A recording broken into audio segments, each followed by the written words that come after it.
So many people message me about this because I've mentioned him in so many videos recently, but I've never done a video about him.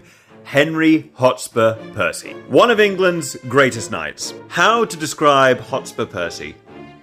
He was Robb Stark. I mean that quite literally. He was like a young war prodigy. A lot of people think that Edward IV is Robb Stark, but he's got more in common with Robert Baratheon, to be honest. Anyway, getting off topic. He earned the nickname Hotspur because hot spurs, the spurs on your shoes. He was always ready for battle, particularly battles against the Scots, because being the son of the Earl of Northumberland, you got into conflict with the Scots quite a bit. He was knighted at the age of, it was 13 or 14 by Edward III. He was then later made a Knight of the Garter by Richard II. A Knight of the Garter, it's like one of the highest honours in England. This is the same Richard that Hotspur and his father would later overthrow to put Henry Bolingbroke on the throne. Why did they do this? Because Richard was a tyrant. And despite the quite frankly dodgy transfer of power from Richard II to Henry IV, the Percys still served Henry loyally. So what went wrong? At the Battle of Homerland Hill against the Scots, Hotspur wins the day and takes several very valuable Scottish prisoners. Among these prisoners was Archibald, the 4th Earl of Douglas. Remember, a huge part of reclaiming some of your losses after a war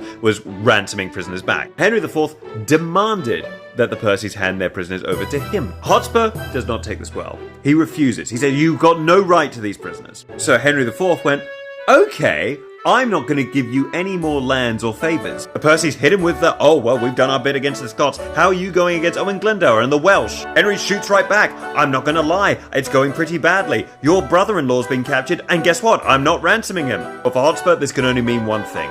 Rebellion. So Hotspur joins forces with the Scots that he had been fighting, including Archibald Douglas and the Welsh rebel Owen Glendower.